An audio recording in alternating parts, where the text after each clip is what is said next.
see people being traumatized, people's human rights being abused, people being, I wanted to use the word RAPE, but I'm trying to avoid it. People being deprived by the system, and I keep quiet.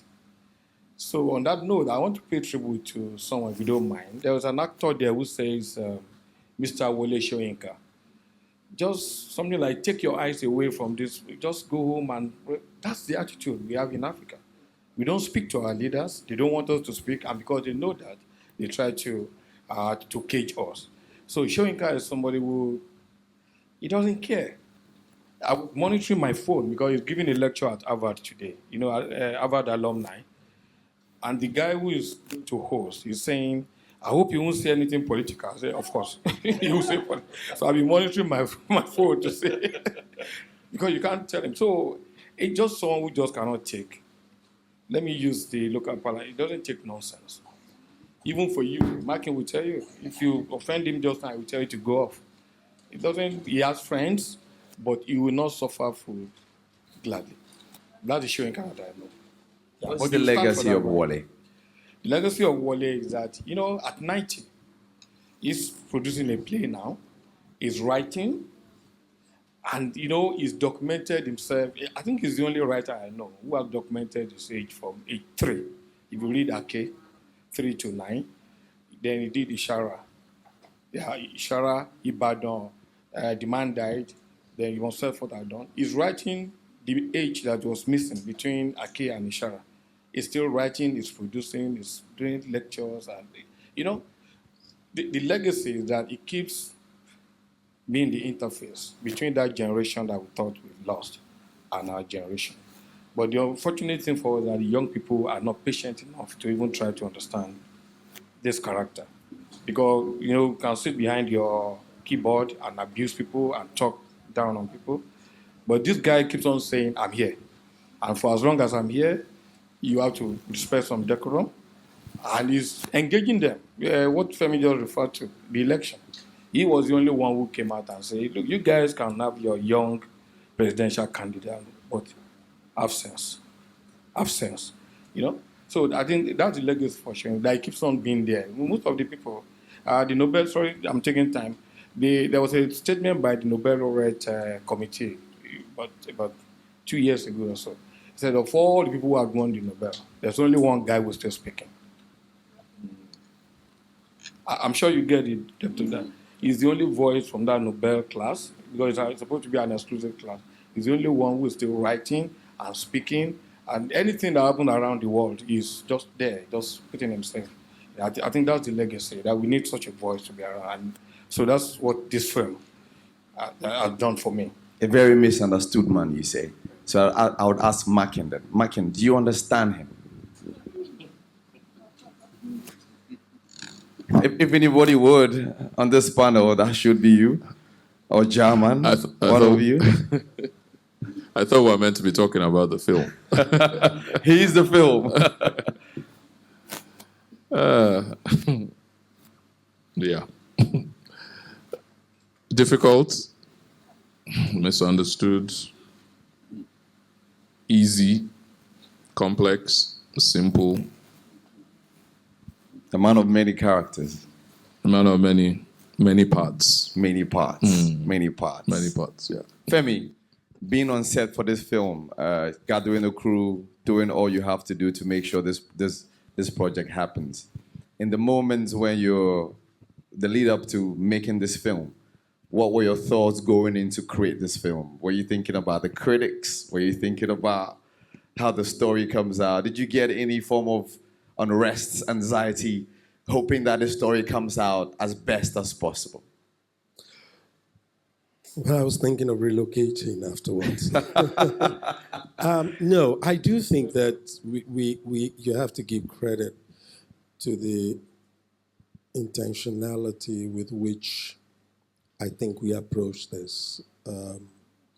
Awam was very keen to put together not just an experienced crew and cast, but people who actually have a reason to make this a seminal work.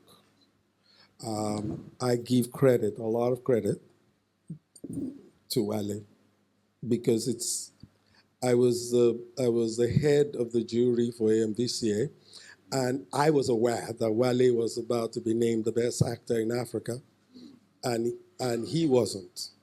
And when he took over this role, there's only two things that were bound to happen.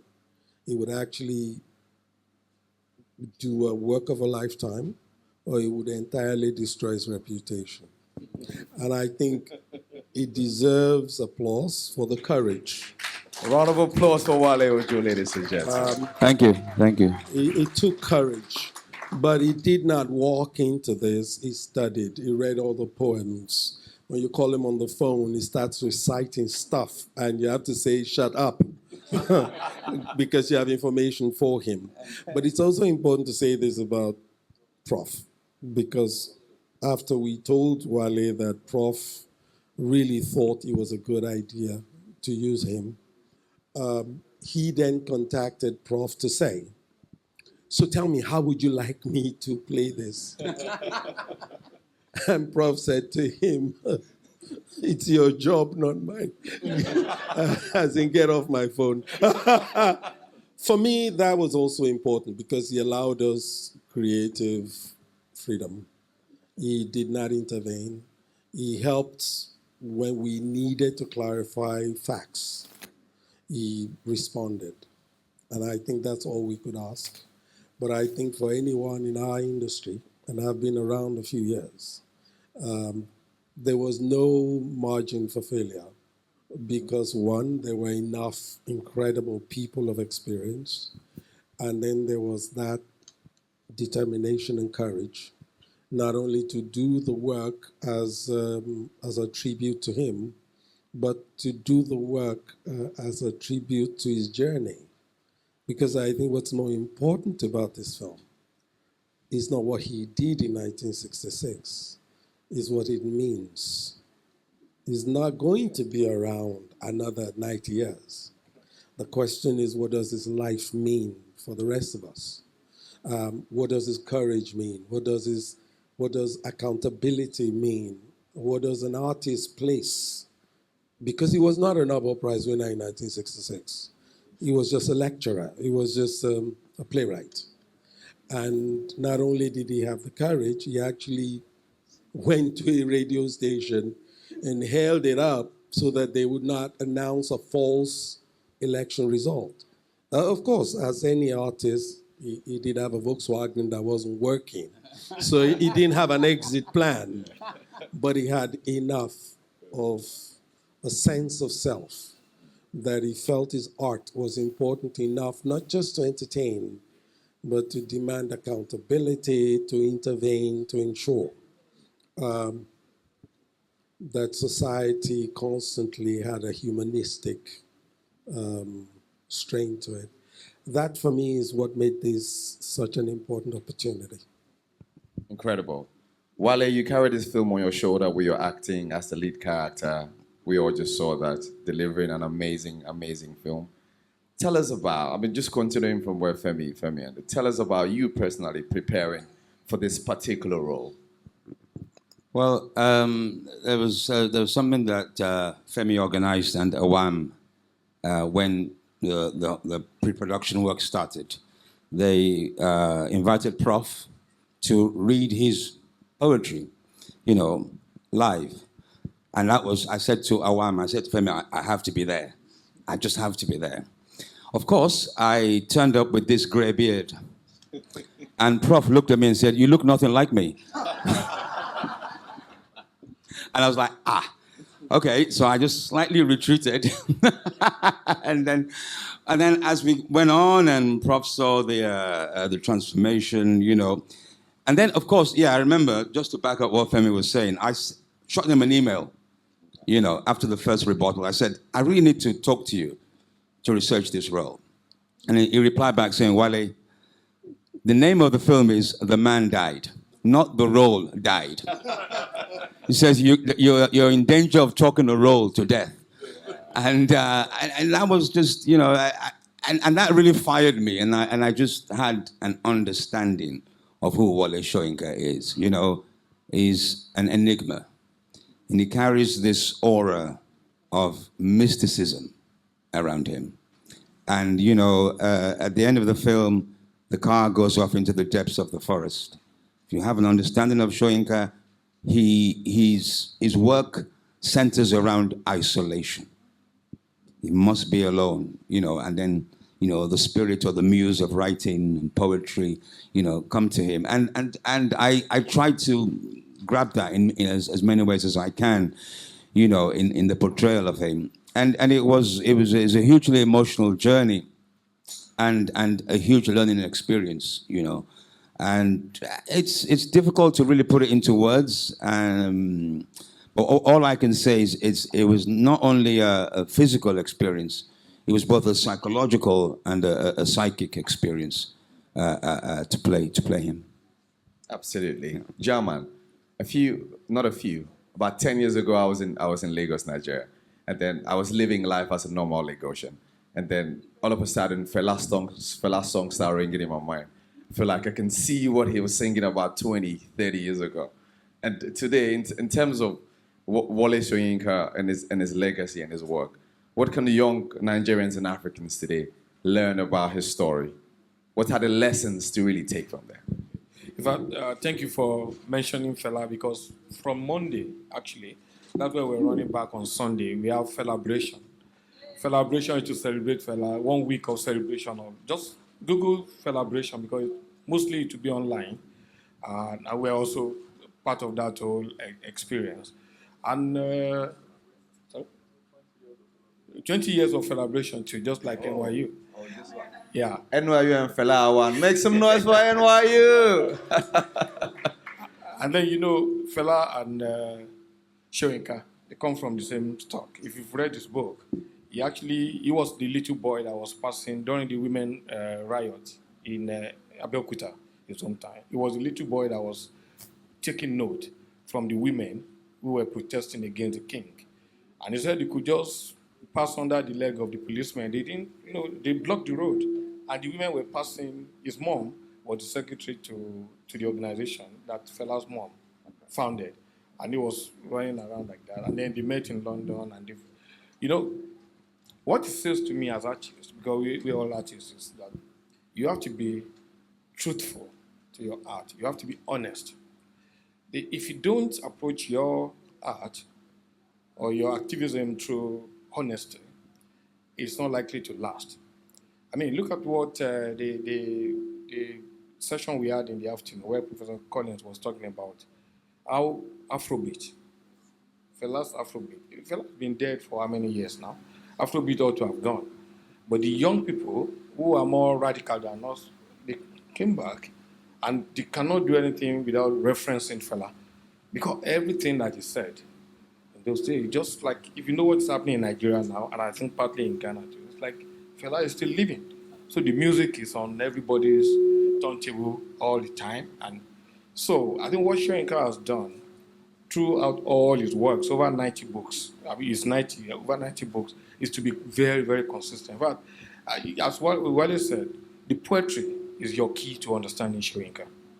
There's nothing he wanted to say that he has not said. Anything he's saying in the plays, in the drama, that is known for his essays now, are the things that he said in poetry. Long time. So we're just compiling all those. We just released one last year, 1962 to selected poems, 1962 to 2022 or so. Where if you take that book today, you think that he was talking, and he wasn't alone. The Kofi Awuno was with him. Even the Professor Kofi and Yudo who came after them, they are all there. That's what they were talking about. My problem, sorry, let me end on that, is these guys were in their 20s. And I'm seeing people in their 40s and behaving as if they do not understand what the issues are in Africa. I'm worried. I'm very worried. No, if you understand, I mean, how are we projecting it? Because it seems that if you don't have a 60-year-old man to be your president, you cannot move. What's happening in Africa? Okay, take away Senegal. In fact, we had a joke that we had a president that was like 80 something, We have a 91 now. Oh, Cameroon, yes. Paul Biya. And then they go to meeting and they sit with Macron. What? Jahman, let me go to Makin. Let me take your concluding statements, all of you. Let's begin from Makin. Makin, we've seen the film. We love it. We respect the work. What are your concluding statements on this film tonight?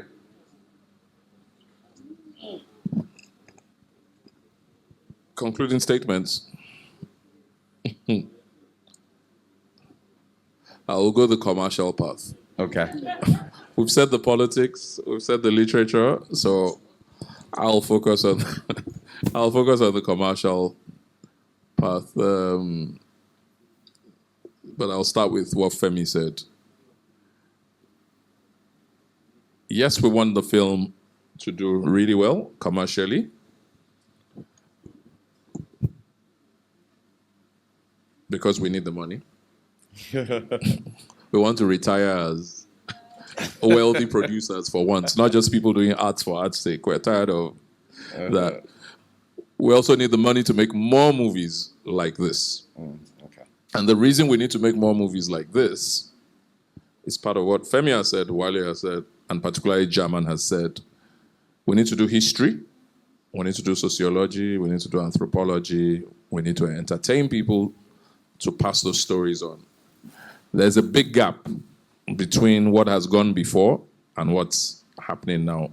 When Jahman was talking about Afrobeats and the new, there's a gap. There's a connection missing. And I keep saying to people, my people, well, there's a problem. You can blame it on the educational system. You can blame it on the young ones not being curious enough about the right things, even though they have the tools. But we must get the message and the history across through whatever means of consumption. It's not about just being aloof, right?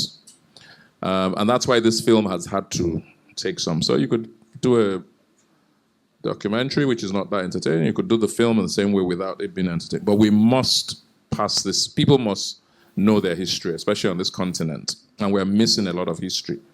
So yes, we need to make money, but we want to make money so that we can make more films like this and,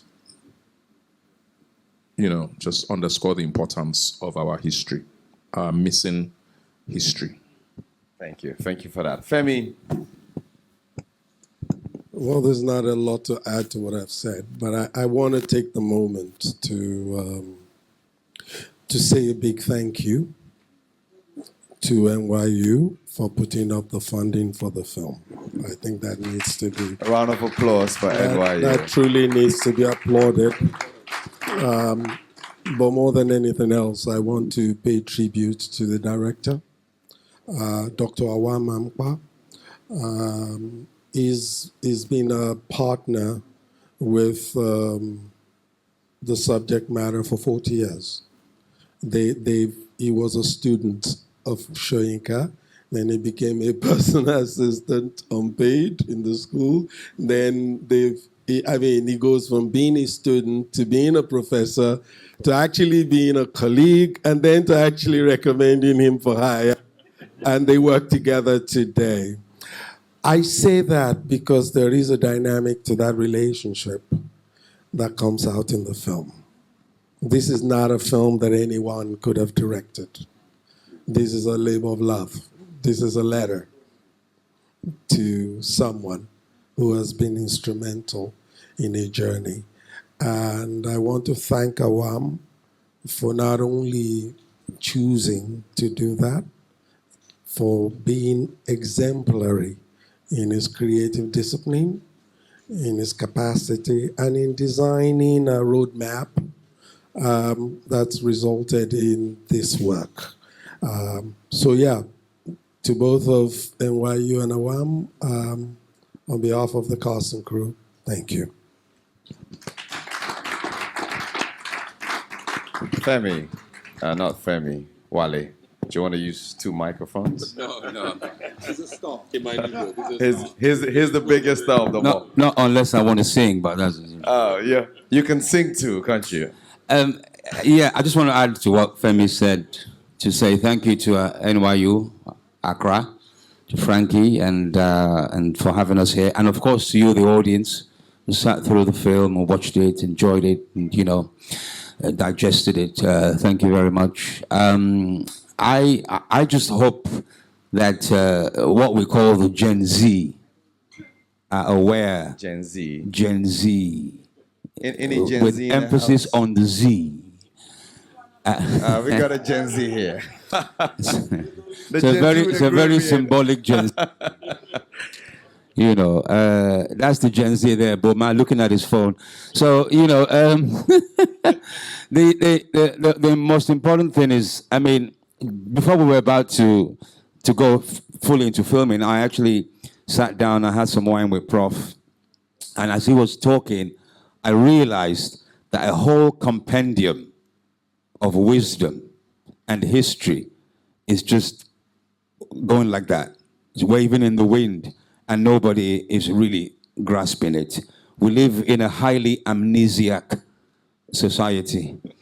And it's like an entire collection of books, of poetry, of learning is going. So it must be grasped, While researching for the film, I read books like Myth, Literature and the African World, Requiem for Futurologist,